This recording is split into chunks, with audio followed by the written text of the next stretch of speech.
Friend, Delhi वालों के लिए खुशखबरी है। अगर आप दिल्ली के अंदर नए राशन कार्ड के लिए अप्लाई करना चाहते हैं तो आप अप्लाई कर सकते हैं। राशन कार्ड को अप्लाई करने के लिए आपको ए डिस्ट्रिक्ट दिल्ली की वेबसाइट पे जाना होता है।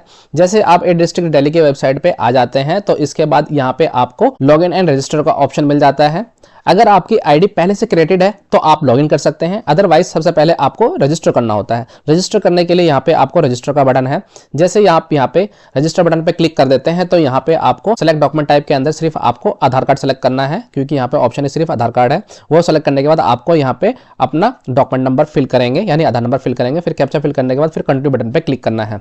फ्रेंड, जैसे आप कंटिन्यू बटन पे क्लिक कर देते हैं तो आप रिडायरेक्ट हो जाते हैं एक नए इंटरफेस पे। यहाँ पे आपको एक पूरा फॉर्म देखने को मिल जाता है। इसके अंदर आपको आपका नेम ऑफ द एप्लीकेंट, यानी आधार में जो आपका डिटेल है वही सेम डिटेल आपको इस फॉर्म में फिल करना है। सपोज करिए कि यहाँ पे है name of the applicant, applicant का नाम फिल करना है, आपका जो जेंडर है, फादर का नाम, मदर का नाम, स्पाउस का नाम, यानी अगर आप फीमेल हैं, फीमेल के लिए फॉर्म फिल कर रहे हैं तो आपके स्पाउस के अंदर आपके पति का नाम आएगा। फिर डेट ऑफ बर्थ फिल करेंगे। फिर इसके बाद यहाँ पे प्रेजेंट रेजिडेंशियल एड्रेस के अंदर आपको अपना हाउस नंबर, स्टेट, सब लोकेलिटी ये फिल करना है। और फिर इसके बाद यहाँ पे रेजिडेंशियल लोकेलिटी के अंदर ड्रॉप डाउन के अंदर आपका लोकेलिटी सेलेक्ट करने के लिए आएगा। वो सेलेक्ट करने के बाद फिर यहाँ पे आपका सारे डिटेल अपने आप फिल होकर आ जाएंगे, सिर्फ आपको यहाँ पे पिन कोड टाइप करना है। फिर इसके बाद यहाँ पे आपको परमानेंट एड्रेस अगर सेम है तो यहाँ पे यस पे क्लिक करेंगे तो आपका एड्रेस डिटो आ जाएगा। अगर नो पे क्लिक करेंगे इसका मतलब यह है कि जो आपका परमानेंट एड्रेस है वो दूसरा है, तो यहाँ पे मैनुअली आपको परमानेंट एड्रेस लिखना पड़ेगा। अभी जो मेरा आधार में एड्रेस है जो मैंने यहाँ पे डिफाइन करा है वो पूरा मेरा सेम है, वही आ जाएगा बाय डिफॉल्ट। फिर इसके बाद ईमेल आईडी और मोबाइल नंबर फिल करना है। फिर इसके बाद यहाँ पे आपको आधार डॉक्यूमेंट को अपलोड करना होगा। फिर जैसे आप डॉक्यूमेंट को अपलोड कर देते हैं फिर इसके बाद आपकी आईडी क्रिएट हो जाती है। आपके मैसेज के इनबॉक्स में और ईमेल आईडी पे आपको यूजर आईडी एंड पासवर्ड देखने को मिल जाता है। फ्रेंड, जैसे ही आपके मोबाइल के अंदर आईडी एंड पासवर्ड देखने को मिल जाता है फिर उसका यूज करेंगे आप। फिर यहाँ पे ए डिस्ट्रिक्ट दिल्ली की वेबसाइट पे वापस आना है। फिर आपको उन आईडी और पासवर्ड से लॉगिन करना है। आईडी, पासवर्ड और कैप्चा फिल करने के बाद आपको लॉगिन बटन पे क्लिक करना है। सक्सेसफुली लॉगिन हो जाने के बाद फिर यहाँ पे आपके पास सबसे पहले तो क्या होता है कि अगर आपके डॉक्यूमेंट सही से अपलोड नहीं हुए हैं तो आपको डॉक्यूमेंट को अपलोड करना है। डॉक्यूमेंट को अपलोड करने के लिए यहाँ पे आपके पास अटैच डॉक्यूमेंट टू प्रोफाइल पे जाके आप अपने आधार कार्ड को दोबारा अपलोड कर सकते हैं। फिर इसके बाद अगर आपको राशन कार्ड के अप्लाई करना है तो यहाँ पे अप्लाई ऑनलाइन पे जाने के बाद अप्लाई फॉर सर्विसेज पे जाना है। फिर इसके बाद आप शॉर्टकट मार सकते हैं, कंट्रोल एफ करके यहाँ पे राशन कार्ड लिखेंगे। फिर जैसे आप एंटर मारते हैं तो यहाँ पे आपको बहुत सारी चीज़ें देखने को मिलेंगी। यहाँ पे सेक्शन पूरा खुल के आता है, department of food and supply. इसके अंदर अगर आप न्यू राशन कार्ड के लिए अप्लाई करना चाहते हैं तो यहाँ पे आपको देखने को मिलेगा इशुएंस ऑफ AY और प्रायोरिटी हाउस होल्ड कार्ड। इस वाले ऑप्शन पे आपको क्लिक करना है, जिसका एक टैग है 30 डेज, यानी 30 डेज का यहाँ पे टाइम दिया गया है कि 30 डेज के अंदर आपका बन जाता है। जो बेसिक डिटेल्स आपने फिल करी थी वो सारी डिटेल यहाँ पे देखने को मिल जाती है। अगर आपको लगता है कि कोई डिटेल आपको अपडेट करनी है तो एडिट डिटेल के जाके अंदर आप डिटेल को अपडेट कर सकते हैं। अगर आपके सारी डिटेल ठीक है फिर इसके बाद आपको कंटिन्यू बटन पे क्लिक करना है। फ्रेंड, फिर इसके बाद यहाँ पे आपके पास एक फॉर्म फिल करने के लिए आ जाता है। यहाँ पे आपको देखने को मिलता है एप्लीकेशन अप्लाइड फॉर। यहाँ पे जैसे आप ऑप्शन पे क्लिक करेंगे तो आपको यहाँ पे दो ऑप्शन देखने को मिलते हैं, PR and AAY card. PR की फुल फॉर्म होती है प्रायोरिटी हाउस होल्ड कार्ड और AAY की फुल फॉर्म होती है अन्य योजना। PR कार्ड उनका बनता है जिनके पास एटलीस्ट घर होता है रहने के लिए, या फिर वो रेंट पे रह रहे होते हैं या फिर खुद का घर होता है तो PR कार्ड के लिए अप्लाई करेंगे। जिस पर्सन के पास अगर घर भी नहीं है तो वो अपना AAY कार्ड के लिए अप्लाई करेंगे। इसके अंदर आपको एक्स्ट्रा फैसिलिटी मिलती है, यानी एक्स्ट्रा राशन मिलता है। PR के अंदर आपको जो बेसिक चीज़ें होती हैं वही चीज़ें मिलती हैं। तो जैसे कि हमारे केस के अंदर हमें PR कार्ड को सिलेक्ट करना है। फिर यहाँ पे name of the eldest female member of family, यहाँ पे आपका जो नाम है देखने को मिल जाता है। यहाँ पे एक रिमार्क लिखा हुआ है जो आपको ध्यान से देखना है क्योंकि बहुत से लोगों को ये पता नहीं होता है। If there is no female member और age is less than 18 years, अगर आपके घर के अंदर यानी जो आपकी खुद की फैमिली है उसके अंदर अगर कोई फीमेल मेंबर नहीं है या फिर आपकी जो एज है 18 साल से कम है तो आप यहाँ पे एल्डेस्ट मेल के नाम से भी अपना राशन कार्ड बना सकते हैं। तो ये आपको पता होना चाहिए। अभी जैसे कि सारी इन्फॉर्मेशन लोगों को ये है कि सिर्फ फीमेल जो एल्डेस्ट फीमेल है सिर्फ उन्हीं के नाम से बनेगा, ऐसा नहीं है। अगर घर के अंदर कोई एल्डेस्ट फीमेल नहीं है तो मेल अपने नाम पे फॉर्म फिल करके अपना राशन कार्ड अप्लाई कर सकता है। अभी हमारे केस के अंदर सपोज करिए कि हम फीमेल के नाम से ही फिल कर रहे हैं।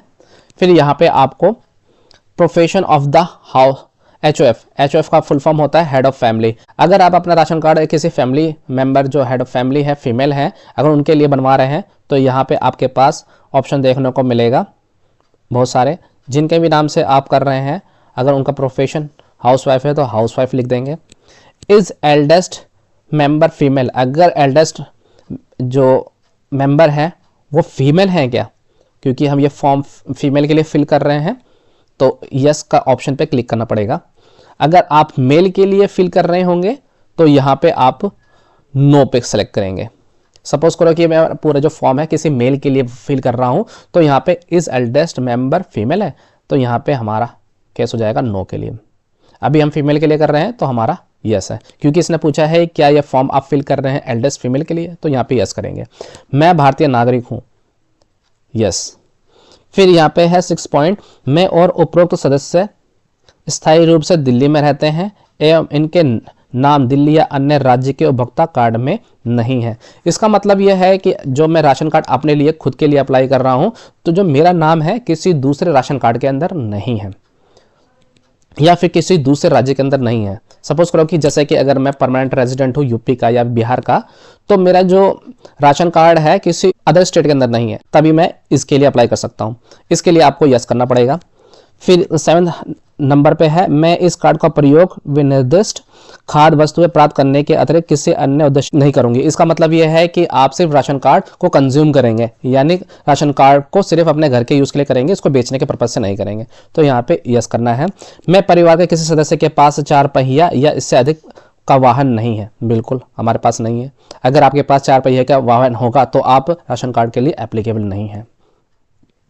फिर इसके बाद यहाँ पे है 9th पोजीशन पे, whether electricity connection installed at the given address, जिस घर में आप रहते हैं क्या इलेक्ट्रिसिटी कनेक्शन है, अगर यस है तो यस करेंगे।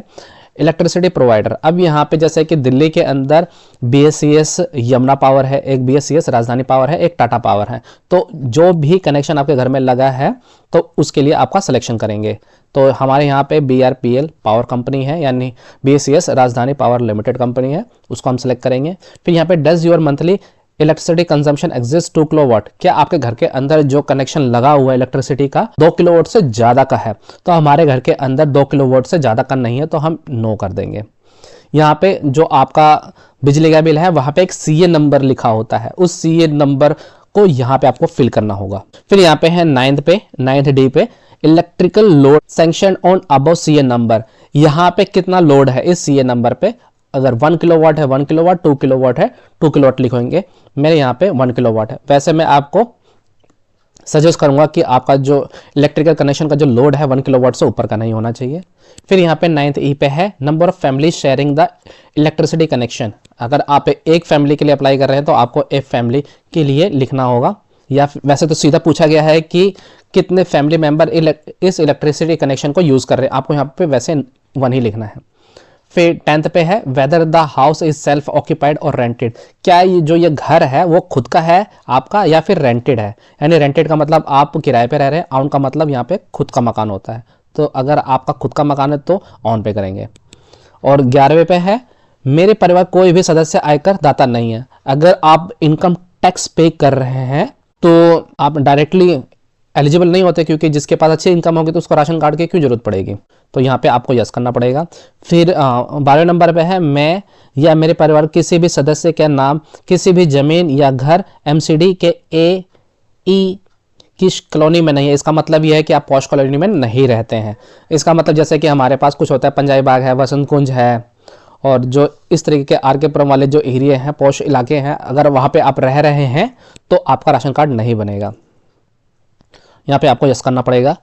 यहाँ पे 13 नंबर पे है मैं या मेरे परिवार कोई भी सदस्य केंद्र सरकार, स्थानीय निकाय की स्वायत्त संस्था इत्यादि में किसी भी पद पर कार्यरत नहीं है। इसका मतलब यह है कि आपका कोई भी परिवार का सदस्य किसी भी स्टेट गवर्नमेंट या फिर सेंट्रल गवर्नमेंट की जॉब में नहीं है, तभी आप इसके लिए अप्लाई कर पाएंगे, क्योंकि अगर आप सेंट्रल गवर्नमेंट या स्टेट गवर्नमेंट के अंदर है तो आपकी जो सैलरी होती है 40,000 नॉर्मली रहती है, तो आपको क्या जरूरत है। फिर 14 नंबर पे है मैं या मेरे परिवार कोई भी सदस्य किसी भी सरकारी स्कीम या राशन या सब्सिडी प्राप्त नहीं कर रहा है, बिल्कुल इस केस में भी आपको यस करना पड़ेगा। फिर annually family income, annual family income आपको 1 लाख से नीचे दिखानी होती है, नॉर्मली 96,000 आपको दिखानी है, फ्रेंड यहाँ पे एलिजिबिलिटी क्राइटेरिया है, इसके अंदर आपको बहुत सारे ऑप्शंस देखने को मिलते हैं, जैसे कि स्लम एरिया रेजिडेंट हैं आप, residents of relocation colony of FG&H category, people of ग्रामीण area living in population notified area, homeless person, transgender disabled person, solo women, helpless children, profession poor group, other families whose family annual income is less और less than 1 lakh, या फिर none of the above जो है last option उस पर कर सकते हैं। अगर आप जिस भी कैटेगरी में आते हैं उसको आपको सेलेक्ट करना पड़ेगा। अब यहाँ पे आपकी जो बैंक की डिटेल है वो आपको फिल करनी है। यहाँ पे अकाउंट होल्डर का नाम वही आएगा जो जिसके नाम से अभी हम पूरा फॉर्म फिल कर रहे हैं, यानी आधार कार्ड में जिसका नाम है वही नाम आपको फिल करना है। यहाँ पे आपका नाम बिल्कुल भी मिसमैच नहीं होना चाहिए। अब नाम और अपना अकाउंट नंबर फिल कर देते हैं, फिर इसके बाद IFSC कोड आपको फिल करना है उस बैंक का। जैसे आप यहाँ पे IFSC कोड फिल करने के बाद टैब मारते हैं तो पूरी डिटेल सारी की सारी खुद ब खुद आ जाती है, आपको सारी डिटेल फिल नहीं करनी है। फिर ड्रैग डाउन करके नीचे आना है, फिर यहाँ पे आपको नियरेस्ट FPS डिटेल्स, यानी ये है जो आपका डीलर है राशन कार्ड का। यहाँ पे 3 ऑप्शन दिए गए हैं जो आपके नियर पे पड़ेंगे, वो आपको चूज करना है। इस नियरेस्ट डीलर को जानने के लिए आपको सबसे पहले तो अपने लोकेलिटी में पता करना है कि आपके डीलर का क्या नाम है, तो उस नाम को आप प्रायोरिटी पे रख के उसका सिलेक्शन करेंगे। अगर आपको ये नहीं पता है कि आपका जो राशन डीलर है वो नियरेस्ट में कौन कौन से हैं, तो आप इसके लिए शॉर्टकट तरीका है, मेरा राशन ऐप को डाउनलोड करना पड़ेगा।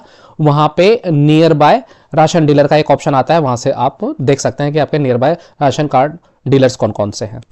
जैसे आप चूज कर लेते हैं, फिर इसके बाद यहाँ पे आपको देखने को मिलता है जिसके नाम से अभी आप पूरी डिटेल फिल कर रहे हैं, हेड ऑफ फैमिली की पूरी डिटेल यहाँ पे सबसे पहले देखने को मिलती है।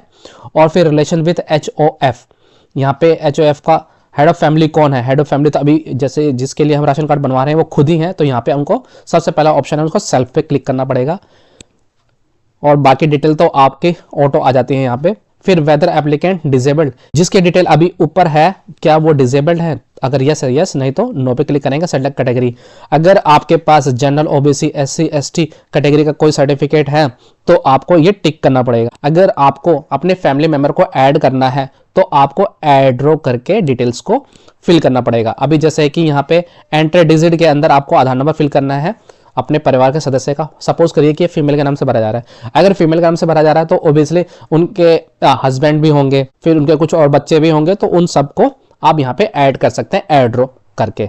अभी जैसे कि यहाँ पे मैं आपको एक सैंपल बता देता हूँ। एंटर डिजिट के अंदर आपको आधार नंबर फिल करना है उस पर्सन का जिसको आप ऐड करना चाहते हैं अभी। फिर उस पर्सन का यहाँ पे नाम आ जाएगा, मेल है या फीमेल है वो चूज करेंगे, और उनके जो डेट ऑफ बर्थ है वो आपको यहाँ पे फिल करनी है। उनकी माता का नाम आ जाएगा, जो भी उनका माता का नाम होगा, और यहाँ पे रिलेशन विथ HOF के साथ उनका क्या रिलेशन है वो यहाँ पे आपको सेलेक्ट करना है। फिर इसके बाद यहाँ पे आपको देखने को मिलता है वेदर एप्लीकेंट डिसेबल्ड, क्या एप्लीकेंट डिसेबल्ड है, यस या नो आपको सेलेक्ट करना है। फिर कैटेगरी, क्योंकि एक फैमिली के लिए बना रहे तो ऑब्वियसली अगर एक पर्सन OBC है तो दूसरा भी OBC ही होगा। फिर इसके बाद आप ये डिटेल फिल करने के बाद ड्रैग डाउन करके नीचे आएंगे तो यहाँ पे एक डिक्लेरेशन है, आप ये सब पढ़ सकते हैं। फ्रेंड यहाँ पे आप जितने और फैमिली मेंबर हैं उनको आप ऐड कर सकते हैं, मैक्सिमम आप 6 मेंबर को ऐड कर सकते हैं इसके अंदर। जैसे मैंने आपको प्रोसेस बताया बिल्कुल उसी तरीके से आप ऐड कर सकते हैं। फिर इसके बाद जैसे आप ड्रैग डाउन करके नीचे आएंगे कंटिन्यू टू नेक्स्ट का ऑप्शन है, ये सारे डिस्क्लेमर आपको पढ़ना होगा। फ्रेंड जैसे आप नेक्स्ट बटन पे क्लिक करेंगे तो आप रिडायरेक्ट हो जाते हैं यहाँ पे डॉक्यूमेंट को अपलोड करने के सेक्शन पे। यहाँ पे आपको रेजिडेंट प्रूफ के अंदर आपका आधार कार्ड आ जाएगा क्योंकि उसके अंदर आपका एड्रेस है। यहाँ पे आपको टाइप ऑफ डॉक्यूमेंट के अंदर सिलेक्ट डॉक्यूमेंट, अब यहाँ पे जो एड्रेस के लिए डॉक्यूमेंट है वो आप यहाँ पे दे सकते हैं। जैसे कि मेरा जो आधार कार्ड है उसके अंदर जो मेरा एड्रेस है वही मुझे देना है। फिर यहाँ पे सेलेक्ट डॉक्यूमेंट टाइप का ऑप्शन है, यहाँ पे जो आधार नंबर उसको आप चूज करेंगे। फिर इसके बाद यहाँ पे 2 ऑप्शंस हैं, this document is already uploaded, ये जो डॉक्यूमेंट है ये पहले से अपलोडेड है, क्या आप इसको व्यू करना चाहेंगे। Do you wish to upload a new document, अगर आपको लगता है कि न्यू डॉक्यूमेंट को अपलोड करना है तो यस करेंगे। अगर आप नए डॉक्यूमेंट को यूज नहीं करना चाहते हो, पुराने डॉक्यूमेंट जो सर्वर पे अवेलेबल है उसी को यूज करना चाहेंगे तो no continue with existing document पे क्लिक करना होगा। डॉक्यूमेंट आपका यहाँ पे अपलोड हो चुका है, मॉडिफाई हो चुका है। फिर इसके बाद यहाँ पे है सोशल कैटेगरी, यहाँ पे कास्ट सर्टिफिकेट को आपको अपलोड करना है। जैसे कि हम OBC थे तो आपको यहाँ पे अपलोड करना पड़ेगा, ड्राइव के आइकन पे क्लिक करेंगे। फिर इसके बाद यहाँ पे सेलेक्ट डॉक्यूमेंट के अंदर आप अपने कास्ट सर्टिफिकेट की कैटेगरी को सिलेक्ट करेंगे। फिर इसके बाद सेलेक्ट डॉक्यूमेंट टाइप, यहाँ पे अदर का ऑप्शन है, अदर का ऑप्शन चूज करेंगे। फिर यहाँ पे अदर डिपार्टमेंट नेम, यहाँ पे आपको रेवेन्यू डिपार्टमेंट फिल करना है क्योंकि जो कास्ट सर्टिफिकेट है वो रेवेन्यू डिपार्टमेंट इशू करता है। जो आपका कास्ट सर्टिफिकेट में जो सर्टिफिकेट नंबर है उसको यहाँ पे फिल करने के बाद आपको डॉक्यूमेंट को अटैच करना होगा। डॉक्यूमेंट नंबर फिल करने के बाद फिर यहाँ पे अपलोड डॉक्यूमेंट पे क्लिक करना होगा। आपको ध्यान रहे 200 KB से ज़्यादा का ऊपर का आपका फाइल साइज नहीं होना चाहिए, और यहाँ पे आप PDF और JPG फॉर्मेट को ही अपलोड कर सकेंगे। फिर इसके बाद यहाँ पे कंसेंट का चेक बॉक्स है, इस पर क्लिक करने के बाद आपको अपलोड बटन पे क्लिक करना होगा। यहाँ पे आपका दोबारा डॉक्यूमेंट अपलोड हो चुका है। यहाँ पे अगर ग्रीन टिक है तो इसका मतलब ये है कि सर्वर से वेरीफाइड हो चुका है। अगर कोई डॉक्यूमेंट नॉन वेरीफाइड है इसका मतलब ये नहीं है कि आपका ये डॉक्यूमेंट गलत है, ये भी डॉक्यूमेंट आपका ठीक है। अगर आपने आधार कार्ड अपलोड कर दिया है, SC ST OBC सर्टिफिकेट या फिर जनरल सर्टिफिकेट आपने अपलोड कर दिया है, फिर इसके बाद यहाँ पे 2 ऑप्शंस आपको देखने को मिलते हैं, ऑप्शनल डॉक्यूमेंट 1, ऑप्शनल डॉक्यूमेंट 2। यहाँ पे ये ऑप्शनल डॉक्यूमेंट है। अगर आपको लगता है कि कोई डॉक्यूमेंट आपको अपलोड करना चाहिए तो आपको यहाँ पे ड्राइव बटन पे क्लिक करने के बाद बिल्कुल आप फिर जो भी कैटेगरी आएगी उसको सेलेक्ट करेंगे, फिर कैटेगरी का जो डॉक्यूमेंट नंबर होगा वो डालने के बाद आपको डॉक्यूमेंट को अपलोड करना होगा। अभी हमारे केस के अंदर मैंने आधार कार्ड तो मैंडेटरी डॉक्यूमेंट है। अगर आप प्रूफ ऑफ एड्रेस के लिए अगर आप कोई दूसरा डॉक्यूमेंट दे रहे हैं तो यहाँ पे आपको आधार कार्ड किसी भी टैब में अपलोड जरूर करना होगा, आपको ये आपको ध्यान रखना है। हमारे केस के अंदर हमने आधार कार्ड को जरूर अपलोड करा है, क्योंकि मेरा जो आधार में एड्रेस है वही डॉक्यूमेंट पे एड्रेस है मेरा, और वही मैं एड्रेस पे अपना राशन कार्ड बनाना चाहता हूँ। फिर इसके बाद यहाँ पे आपको कंटिन्यू टू नेक्स्ट बटन पे क्लिक करना है। फिर यहाँ पे ड्रैग डाउन करके नीचे आएंगे तो यहाँ पे फोटो को अपलोड करने का ऑप्शन है, यहाँ पे अपलोड बटन पे क्लिक करेंगे। फ्रेंड यहाँ पे फोटो को अपलोड करने के लिए हमारे पास 2 ऑप्शन है, कैप्चर और अपलोड। मैं रिकमेंड करूँगा आप अपलोड पे जाएं, क्योंकि जो सिस्टम में आपके पास फोटो पड़ी हुई है उसको आप अपलोड करेंगे। फिर इसके बाद आपको चूज फाइल पे क्लिक करने के बाद आप फोटो को चूज करेंगे। फिर इसके बाद आप अपलोड बटन पे क्लिक करना होगा। फ्रेंड हमने देखा कि हमारी जो फोटो है वो अपलोड हो चुकी है। अगर आपको लगता है इसको मॉडिफाई करने है तो मॉडिफाई बटन पर आपको क्लिक करने के बाद फिर आप इसको अपडेट कर सकते हैं। फिर इसके बाद फिर आपको continue to final submit button पे क्लिक करना है। फ्रेंड यहाँ पे आपको पूरा प्रीव्यू दिखा देगा, आपको पूरा प्रीव्यू देखना है। अगर आपकी सारी डिटेल्स ठीक है तो फिर इसके बाद आपको फाइनल सबमिट बटन पे क्लिक करना है। यहाँ पे आपसे पूछता है कि please verify details prior to final submission. अगर आपकी पूरी डिटेल ठीक है फिर इसके बाद आपको सबमिट बटन पे क्लिक करना है। फ्रेंड जैसे ही आप यहाँ पे यस बटन पे क्लिक करते हैं तो आपको एक OTP रिसीव होगा। आपके ई डिस्ट्रिक्ट में जो आपने मोबाइल नंबर दिया है उसमें एक OTP रिसीव होगा। उस OTP को आपको यहाँ यूज करना है। जैसे आप सबमिट बटन पे क्लिक कर देंगे तो आपका फॉर्म सबमिट हो जाता है। जैसे ही आप यहाँ पे सबमिट बटन पे क्लिक कर देते हैं तो आपके पास ये देखने को मिलता है कि इस डेट पे आपने ये फॉर्म को सबमिट करा है और किस टाइप का ये एप्लीकेशन है, और आपके पास यहाँ पे एप्लीकेशन नंबर भी देखने को मिल जाता है। तो फ्रेंड हमने देखा किस तरीके से हम ई डिस्ट्रिक्ट दिल्ली के वेबसाइट पे जाके अपने ऑनलाइन राशन कार्ड को अप्लाई कर सकते हैं। Thank you.